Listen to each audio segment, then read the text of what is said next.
you're live on Twitch, then I'll throw in the host. I think I'm live on Twitch. I have to refresh everything. Oh god. Yep, we're live. With an acceptable stream quality. Oh my. Nice.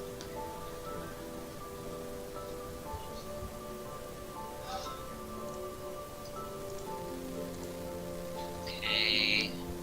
I like how Restream says, yeah, we're still connecting to both things, and I'm like, I know I'm live on one already.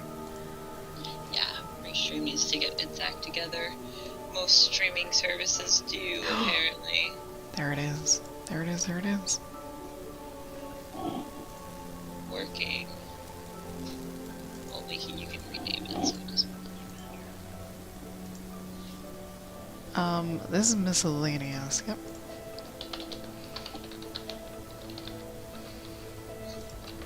Boop. Boop.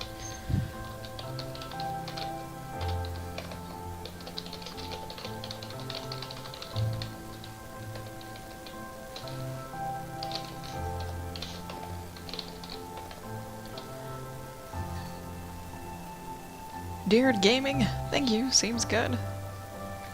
Great, we will be starting shortly. Maybe I should go to your thing so that I can see the chat, huh? So maybe.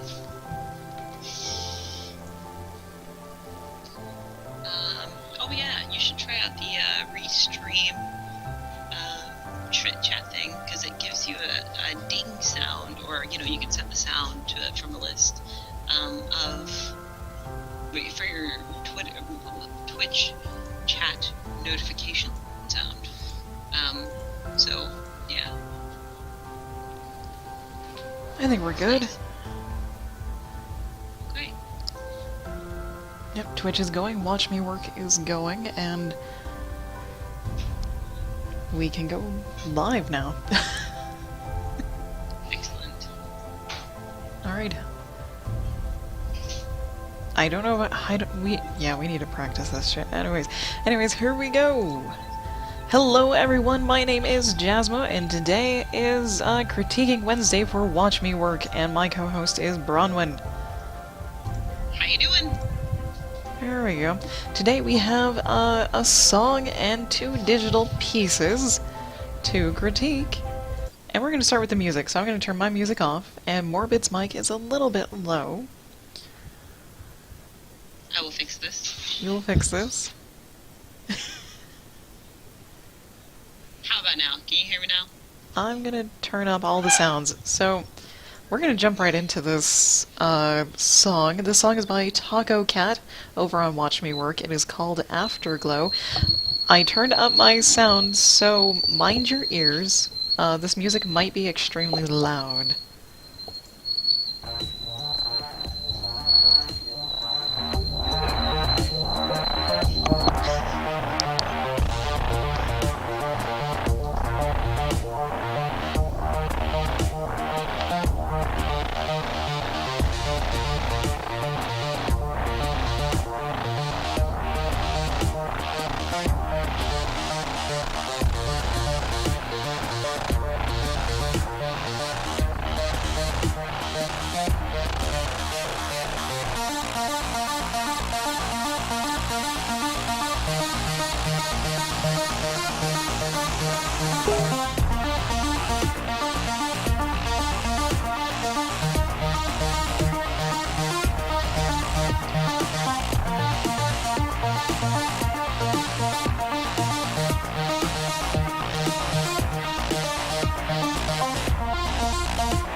Alright.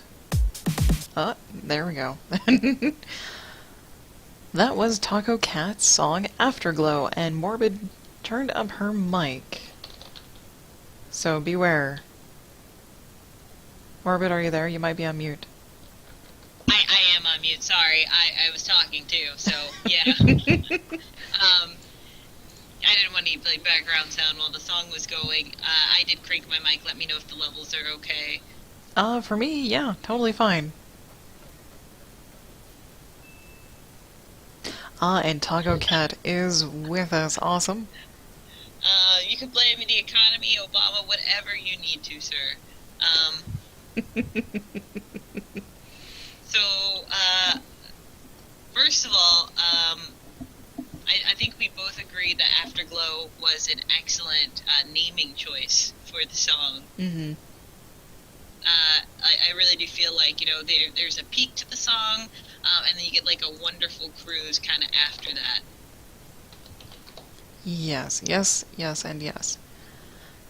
I did want to mention, Taco Cat, your beats or the sounds that you use actually remind me of Animusic, which I'll play a little tiny sample of. Mainly your bass beats remind me a little bit of Animusic. Which is really cool little animations. BZ Mac is Kelsey, right? Kelsey, check Yes. that out. Yeah. This song specifically definitely reminded me of Animusic. So that's really cool. I like the beats. It is very upbeat. It carries you through kind of almost like a story. It has that much of I want to say curvature. Yeah, I think that curvature is actually a pretty accurate description. Like, there's definitely a rise and fall, like a curve to the song, which is what the notes down there denote, I think. Hi, Kelsey. I think, we both came up with, like, our own little music videos for the, for what this song reminded me of. Did you want to read yours to Taco Cat? Sure. I guess I'll summarize it. Maybe not word for word, but the song feels like you start out like you're working on a project at work. It's your baby. You hand it off to get approved or whatever, and the reception is great, and you are totally high on the success of your project, and you're basically, that's the rest of your day is great. You drive home to tell your family, and they're all happy for you too, and that's where it stops. Right.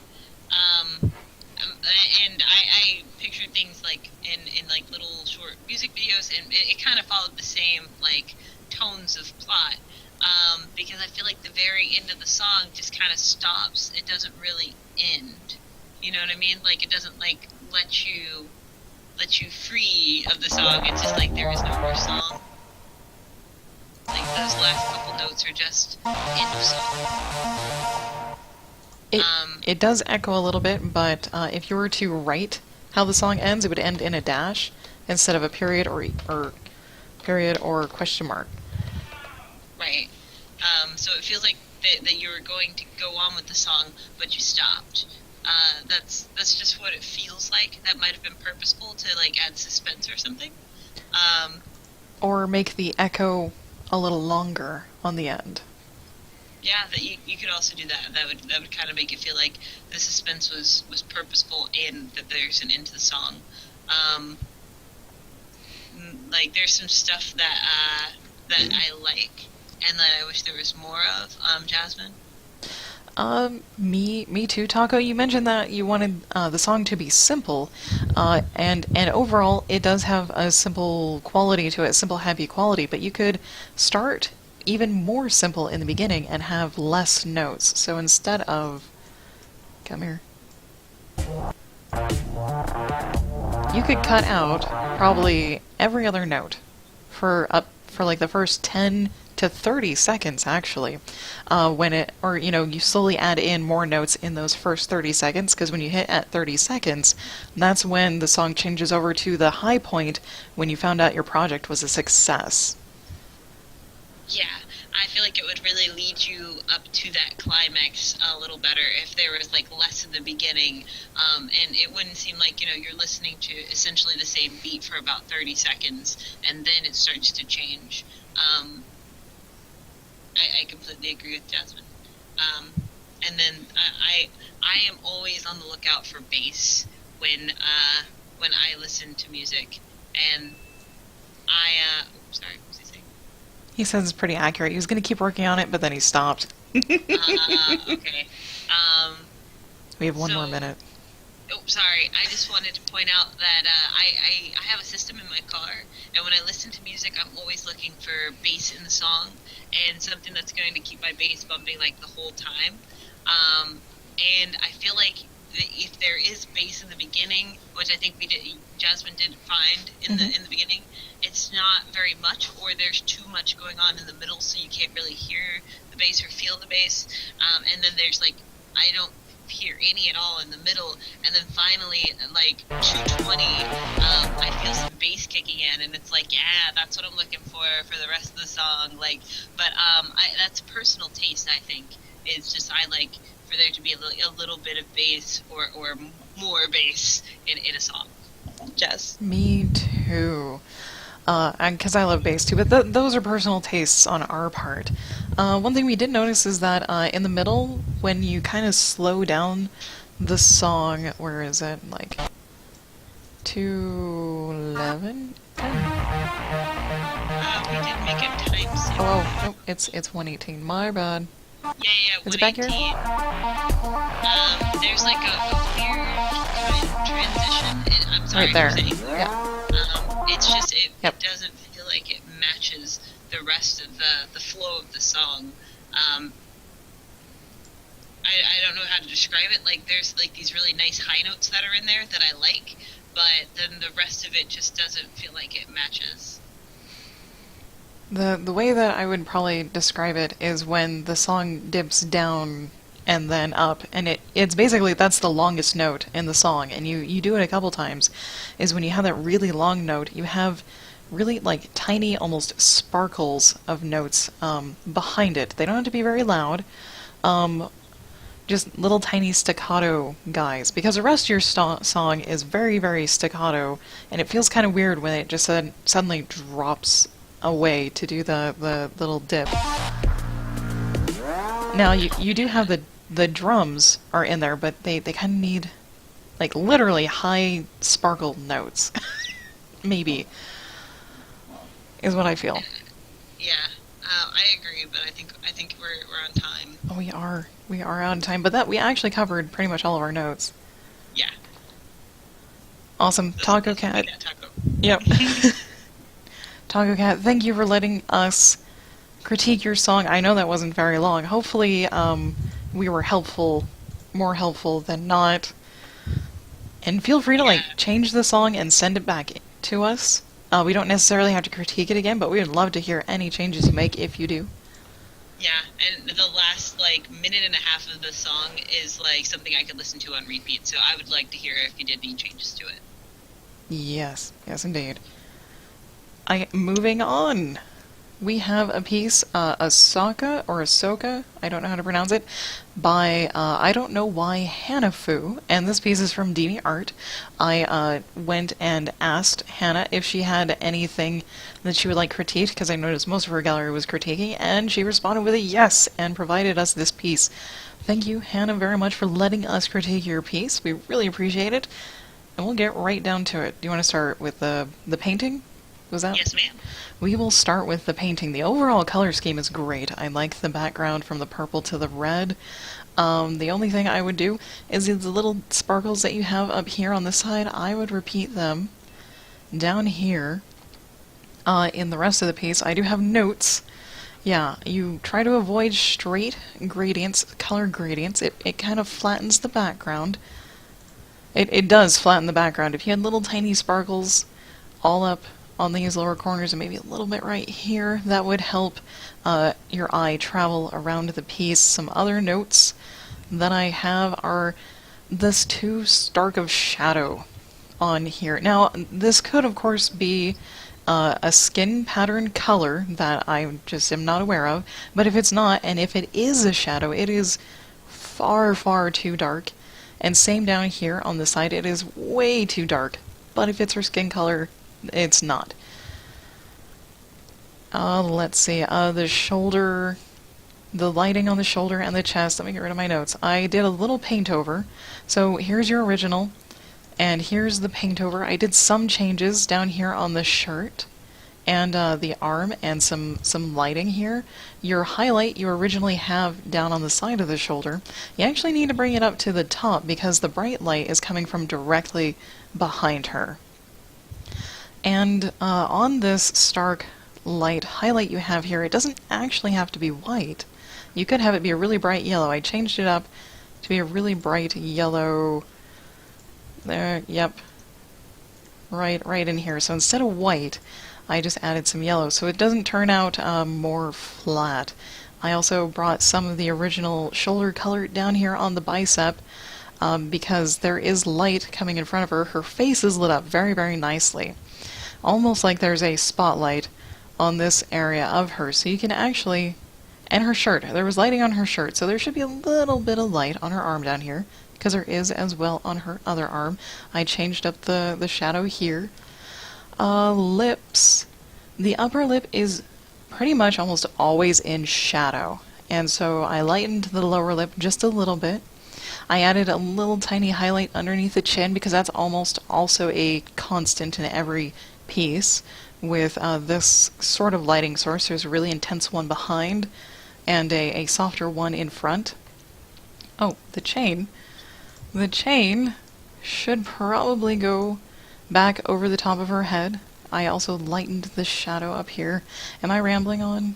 Do I need to... Are you timing me? No. Yeah, I am. You have 60 seconds. Okay, and this area, the chestus's area, does need a little bit of tweaking.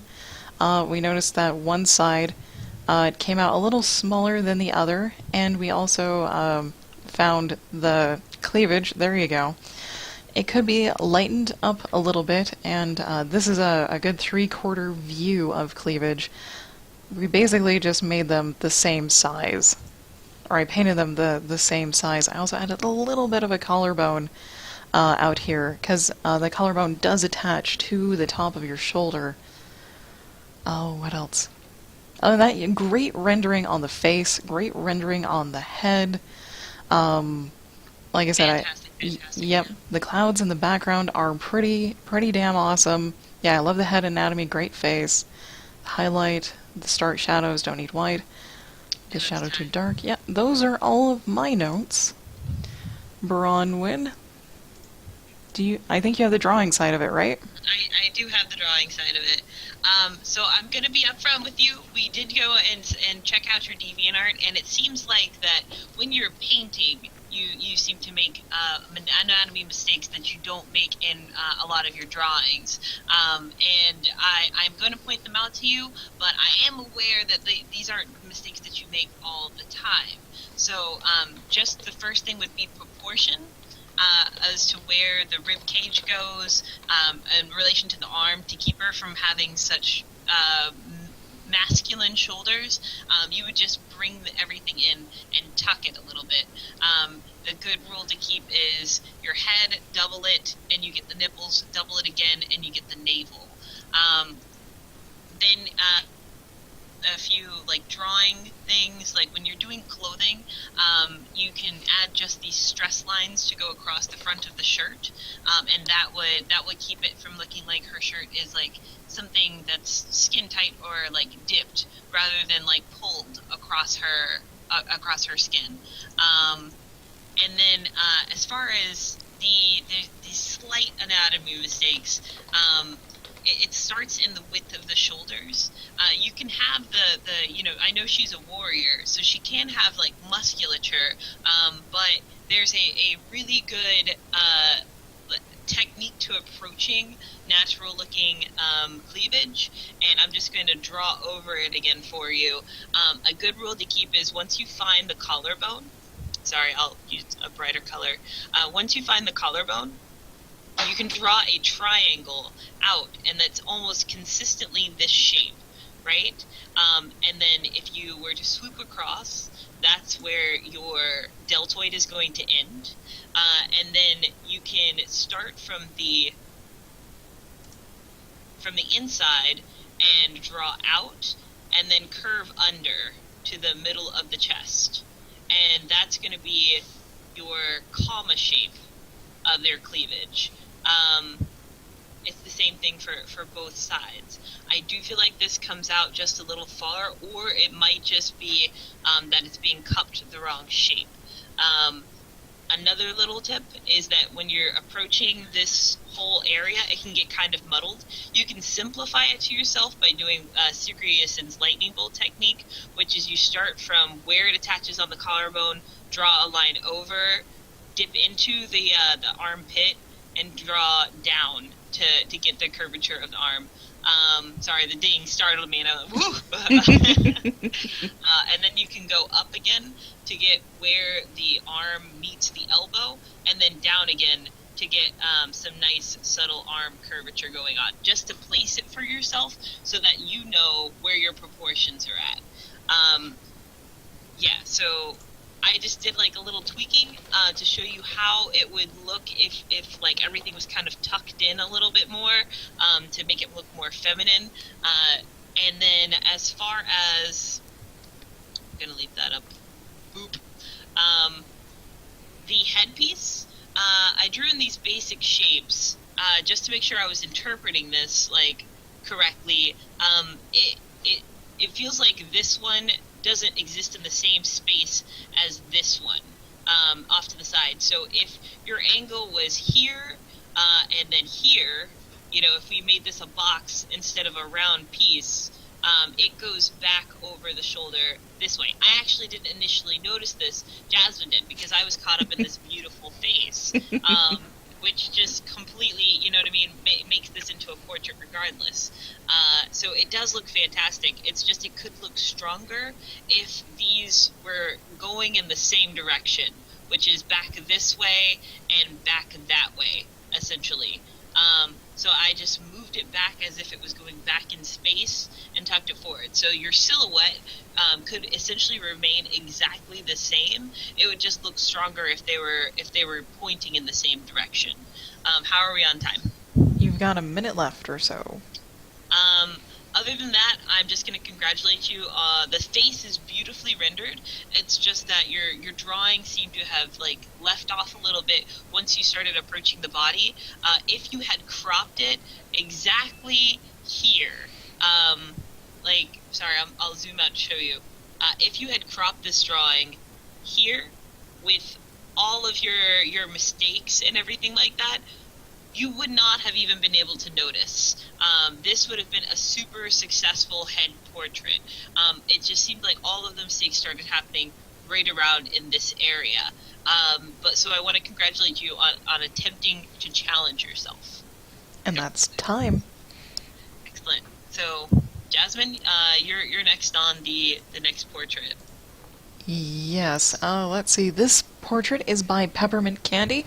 She is also on Watch Me Work. Thank you, Peppermint, for sending this in. I know it was kind of last minute, but we do appreciate it. We've got notes. Let's see. I guess I'll start with the painting again. Painting again. Yeah, I mainly focused from the neck up, and the one thing I did notice was the contrast, or lack thereof. And that's not necessarily a bad thing, because I've seen pieces with a really soft contrast all throughout the face, and it's the eyes, the contrast of the eyes, that it only is... it doesn't read very well because of the dark contrast of the hair to the skin, basically. So when you do really stark hair, it's okay to do really stark eyes. If she was blonde or even brown-haired and it was a softer color than black, this would read much more cohesively. But because she has like inky black hair, her eyes, kind of everything blends together just a little bit. So I would suggest doing some contrast. You can make the pupils darker. You can still keep them colored and not black. I just use a really deep blue for that, and I added a little white highlight here on the eye as well, right here, because our light is shining from in front of her face, which reads pretty well. The only other changes I had was, again, the upper lip is pretty much always in shadow on characters and portraits, unless the light is coming from below their face. So I lightened the bottom lip a little, darkened the top lip a little, and this part is kind of like the same way. It's not the same. If light is coming at it in the direction the arrow is, half of it would be light and the other half would be shadow. The way you have it is it's entirely in shadow, and that's not totally incorrect. It's just that there would be light. There would totally be light shining right here on this piece, because it's not that big of a dip. But there is a dip, so you do have the shape correct there. And also there is this little line around the lips, just naturally on everyone, that is a little bit lighter than everywhere else. And the same for the nose. If you look at people in general, or even like other digital pieces, you see here's the curve of the nose, and then it's light right beside it right here. And that reads as more correct. Unless you have a different facial structure, it's pretty much always going to be light right next to the nostril area. I forgot to put in the little underlighting highlight, but that does read. It should be there. Even if the light is coming directly from above, there's always going to be a little kick light because of the light reflecting off of your neck. Any light that's any light hitting your neck is going to reflect up onto your chin and under your jaw, but really softly. It may not be super noticeable. And hair. The hair. It is inky black, but hair is usually shiny. You can add just a little touch of contrast. I added just a little light blue. I don't even know what color that is. Bluish teal green, and then just a little tiny smattering of a light color, and then I used my smudge brush and I just followed the curve of the hair to smudge that in there, and I added a little bit over here on this side as well to show that light is reaching over here. This ear is phenomenal, by the way. I really like the anatomy of this ear. It came out really well, and it reads really well as well. I think that's it for me. And you're almost exactly on time. There we go. You still had like 40 seconds. So I was watching you paint yesterday, I believe it was, and I had a question at that time about the way you interpret the transition between the nose and the eye socket. I did not mean to draw over it on this one, but for this in particular piece, if I had to draw out the planes of the nose, initially I would have drawn that there is a plane here and then there is a plane here. going across. And usually this is the same plane about here. So initially I thought, well, maybe the nose needs to be broader. But once Jasmin started tweaking it, I noticed that it was probably meant to be a nose more like this, where the anatomy of the nose goes on top to attach higher, in which case this curve would have been completely correct. It's just that the shape of your shading needed to be carried a little bit farther up to help interpret that. And I think you added a little highlight on the nostril there, Jasmin, which helped with the form. I love noses, and I want to give you a great big old sailor salute for not giving her a stereotypical, you know what I mean, boring female nose. So there's that. As you can tell, I grabbed it and just shrunk it a little bit, because in the original image the proportions of the head to the shoulders was just a little big. I don't know if it's from the construction drawing, like maybe it was correct in the construction drawing and then it got out of proportion when you got more into the shading portion of it, but Jasmin pointed out that it might have been that you did the head and shoulders, which were in proportion, and then when you added on the armor, the construction drawing might not have been a part of it. So on top are all of my scribbles, and the first thing that I just, I hate to be like, I was telling Jasmin, I feel like I'm obsessed with boobs, but I'm not, I promise. It's just that the way that this armor is pointing is towards the shoulder, and the curvature of one's cleavage. I'm trying to say this in like grown-up terms. Like it doesn't go that way, So if it was a style choice, like this was the boob, and then the like the cup plating on top of it was pointed towards the shoulder, it would be where this is the breast, and then this is the cup on top of it, and then this curve would be pointed from that to the center. But if you're following the contour of the chest, I feel like maybe it was supposed to be placed here to where you're following a direct line down, and then that curve would go on top like this, rather than off a little bit to the side and then down. That might be a style choice, I'm not sure for sure. Other than that, you have a phenomenal grasp of anatomy, just some minor difficulties with the proportion of the head, and again, a good rule to keep is that the top of the head minus the hair to the bottom of the chin minus all the neck stuff, double that distance, and you should be able to place your nipples exactly. I cheat a lot by simply circling the head that I've drawn, copying it, and then moving it down. So, oops, I didn't actually copy it. Let's try that one again. Control C, Control V, and then just moving it down, and then down here is where the nipple would actually be placed if this head was in more realistic proportion. So yeah, it always varies artist to artist, but that's just a good rule to keep. So, and then when you're doing portraits, I just kind of thought of this. When you're doing portraits, it's good to drop one of the shoulders down, specifically if you're doing a female, but it also looks really good on males, and then start your shoulder below that.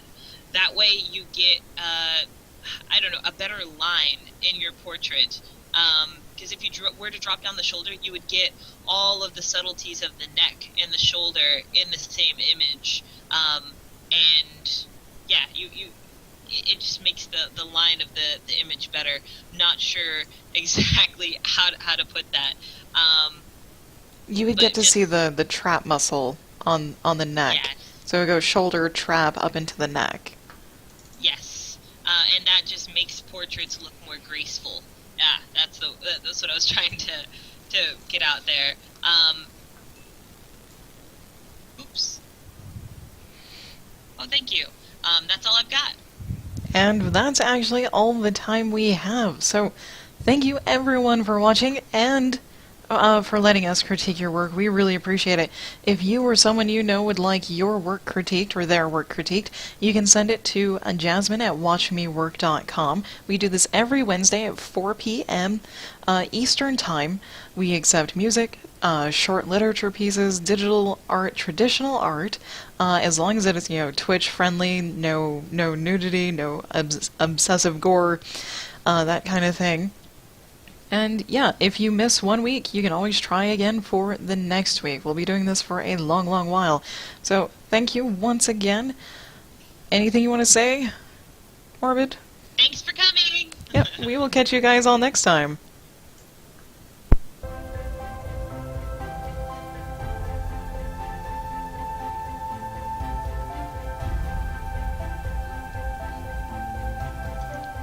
I'm never sure.